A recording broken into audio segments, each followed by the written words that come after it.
This is the story of a friend. Furthermore, he resembles my adversary. But I've always admired him. He is one step ahead of me in everything. But we were each other's brothers. For the sake of privacy, let's call him William and his wife Jane. The names are not real. So, fast forward. William married Jane when he was 23, she is now 25. They had a boy together. They met during a walk, and everything went smoothly. Jane was a good woman and a slick talker. My wife is battling breast cancer, and she was there for her. Jane was like an older sister to my wife. William never complained about her, but over a year ago he stated that Jane is very protective of her phone and acts chilly. He told me they hadn't had sex in over 6 months, and every time he tried to begin closeness, she refused. Even on their wedding anniversary, she came home at 4 a.m. I knew there were a lot of red signs, so I told him she probably was seeing someone. He stated that he had suspected it for a long time but refused to believe it, therefore it persisted. She became a rare visitor to my wife. I told my wife about his condition, and she agreed to identify it in a subtle way. After the covert conversation with my wife, she informed me that she is seeing a guy, but they are platonic and he is an excellent technician. I knew where this was going, and so did my wife. I told William about the incident, but he replied Jade would never do that, I'm sure. She's my girlfriend. She wouldn't do such a thing? I encouraged him to hire a private investigator so that we could at least be okay. So he engaged a private investigator, but he found no suspicious behaviors. After 3 months, he created a photograph. That's all he has. The photo showed her holding the hand of a guy leaving out of a theater, so he called me and said he needed to talk. He appeared to be in disarray, as if he had lost everything. He grinned at me and asked, "What did I do wrong? I know he is suicidal." So my friend and I went to a bar and drank ourselves to the bottom. And he opened up, saying, she was not what I expected. She would never do housework for more than 3 months, and she solely cares about our son. All she gives me is a forehead kiss before and after bedtime. She tells me she is either weary or needs some space. What do? I knew he was broke. Over the course of several days, I assured him that he was not alone and helped him develop a strong mentality. He had a large number of male friends and supporters. Over time, he concluded she wasn't worth it. So he went outside the marriage and met a woman at work. We worked at the same firm, but in different departments. Both were digital artists. So we met Helena. She was far younger than him. He introduced her to me and stated, "I'm going to enjoy my life." She was like a model. Like the spy figures from video games. They've had multiple hookups and are couples. He was content and didn't worry about Jane. Things began to change when Jane observed him smiling and felt he had grown distant, so she addressed me, asking if Will was seeing anyone and how he was doing. But I lied.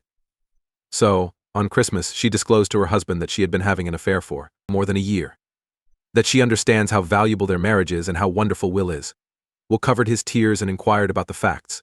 She stated it was a mistake, it is over, and we can be together again. He told her that their relationship was finished and that he needed a divorce, and he requested her to leave. So she went to her mother's place and spent all day calling and texting.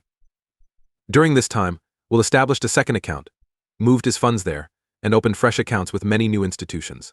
They withdrew money from the joint account and retained half of it for her. She screamed and begged him not to divorce her. Will had already moved on by this point. And Jane attempted suicide and assured Will she would do anything. And she can't live without him, so she'll do anything. Will didn't even bother paying her a visit in the hospital. After being discharged, she went to his house and told him everything. He claimed he required clarity, and begs her to start talking. As she lies, there is no second chance or anything. So she told him he was a local mechanic, and she felt lonely, missing her youth and wanting to experience it again. So it all started with her car breaking down and meeting him. They exchanged numbers. After a month, it became sexual. It was a heated and steamy affair. He wanted to know where she was on their son's birthday and their anniversary. She told him she was with him and having sex, and when he called to wish their son a happy birthday, she said she was late because she was working.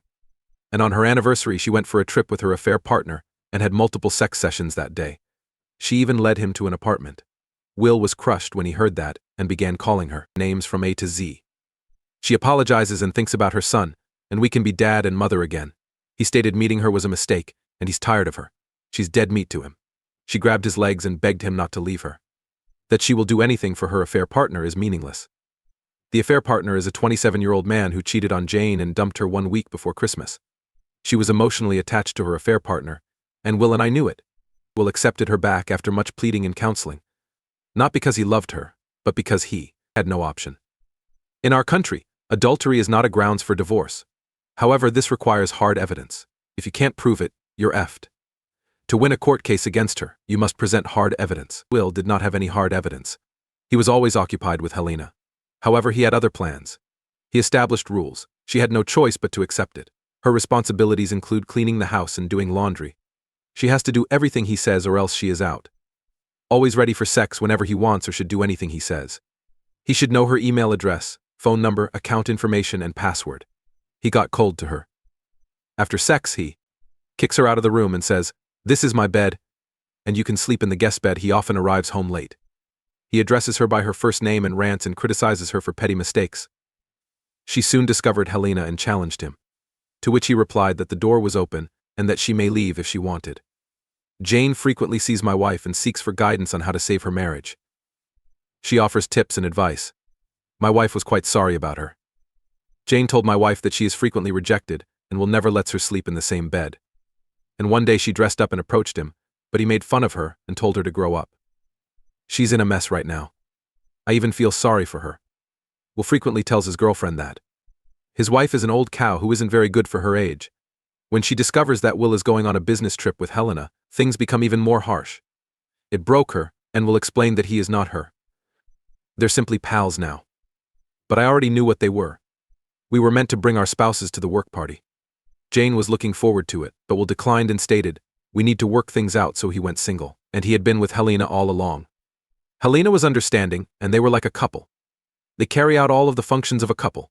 Will informed Helena that he planned to leave Jane when his son turned 18, and he told me the same thing. He treats her horribly. He abuses people mentally rather than physically. For example, if she does not clear the table, he will imply that Mr. Mechanic will do it. And if she doesn't do something in the bedroom, he brings up her infidelity and guilts her, claiming it's all her responsibility. I'm not sure where this will end. I believe he stayed because of his son. He doesn't care about money, but he's brutal with Jane right now. Things have been going like this. Jane turns to my wife for solace. Okay, let us see what the community has to say. I am Askatman says, I despise cheating as much as anyone, but this is simply wrong. It is unfair to claim that her actions caused him to be abusive, as I have seen in the comments. Accepting the justification is equivalent to a cheater blaming his or her partner for infidelity. Jane is a filthy, disgusting cheater who deserves to get divorced. Will is a horrible, despicable cheater. Cheating out of revenge isn't any better, except that he adds the benefit of emotional abuse. Ultimately, they both deserve each other. Two broken people who are just as bad as they are broken. I'd rather they stay together and wreck each other's life than break away and destroy more people along the way. Helena has chosen to be in a relationship with a married man, which allows us to introduce broken and awful person 3 into the mix. I have this belief that broken people are handed around until regular and intelligent people filter them out. Once enough normal and intelligent individuals have filtered it out, these broken people eventually meet another broken person, and a toxic connection develops. It's one of the reasons we see so many cases of codependent individuals in relationships with cheaters or simply abusive partners. The astute ones ignored the first signals of a red flag. Lunatic Lemons makes the next comment. So I can see that she screwed up royally, but I don't get why they don't just live separately. They do not have to divorce. She can acquire an apartment, while their son can travel back and forth. But why use her as a sex toy? That is really demeaning. To be effing his wife as if she were a prostitute, and then continue to sleep with Helena is bizarre to me. Are you not content with your new partner? Why does he have to abuse his wife like this? Also, to repeatedly belittle her, and then do the same thing she did to her. It doesn't seem like a high road. Both of them appear to be effed up and should simply get a divorce. Also, what is the present impact on their son of watching his father disrespect his wife and the boy's mother? Unforgivable. That youngster will suffer for the rest of his life. UB1 Kenobi says it's tragic. The only one I feel sorry for in this narrative is her child. Their youngster is witnessing all of this. Does your friend comprehend how this would damage his child? How is his behavior towards his mother? Yes, I get that she deserves the karma, but what about the toxic environment? It's really not good for their child. The least he can do is find a way to divorce, just for the sake of his child. They all require therapy at this point, individually. JJ Farrow has the following comment. Is there no legal separation in your country? This appears to be over, and I'm not sure why Jane would want to hold on to someone who clearly doesn't want her back after what she's done.